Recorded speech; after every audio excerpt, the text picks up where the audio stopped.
నెల రోజులు అవుతుంది.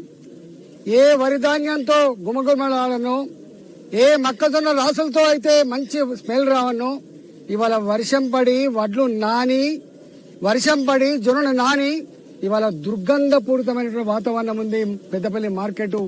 ఇవాళ రైతులు అంటున్న మాట ఏంటంటే, మేము పండించడానికి కూడా ఇంత బాధపడలే బిడ్డ, కానీ అమ్ముకోవడానికి మేము చూస్తున్న నరకం ఇంత అంత కాదు బిడ్డ.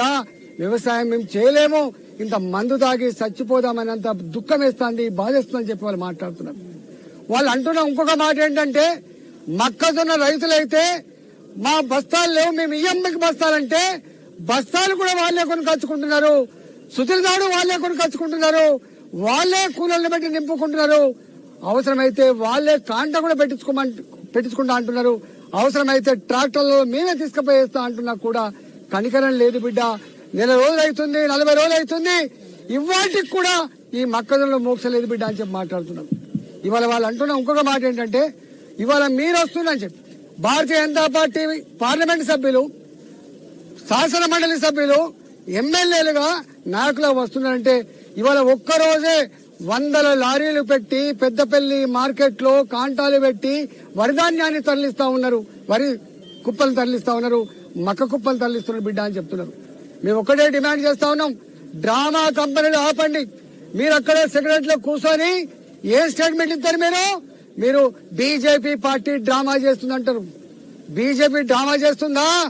సచివాలయంలో కూర్చున్న మంత్రులు డ్రామా చేస్తుందా? వస్తావా పెద్దపల్లి మార్కెట్ కని చెప్పి సవాల్ చేస్తా ఉన్నా.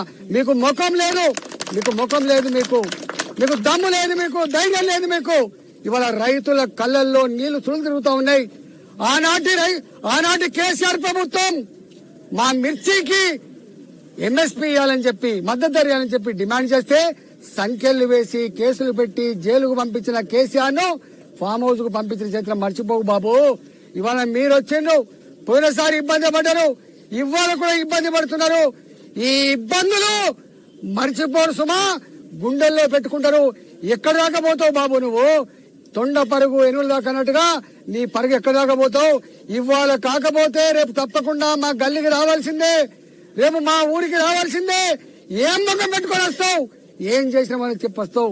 రైతు పాలసీ ఇవాళ గంగలో పోని కొండ నాలుకకు మంది ఎత్తే ఉన్న నాలుక వినట్టుగా నువ్వు రైతాంగానికి ఒప్పుకున్నా రైతు భరోసా ఇవ్వవు నువ్వు, రైతు బీమా చేయవు నువ్వు. ఇవాళ రైతులకు ఇచ్చేటువంటి 500 రూపాయల బోనస్ దేవుడు ఎరుగు.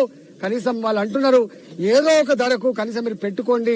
ఇవాళ పంట పొలాలలో హింసపడ్డ దానికంటే 100 రెట్ల హింస మా కుటుంబ సభ్యులందరూ కూడా వరి కుప్పల మీద పడుకొని 45 డిగ్రీల ఎర్రటి ఎండలో మలమల మాడుతా ఉన్నాం. ఇవాళ మాకు ఇలా దుఃఖం వస్తా ఉందని చెప్పి మాట్లాడుతున్నారు. రైతేడ్చిన రాజ్యం బాగుపడదు బాబు, గుర్తుపెట్టుకో.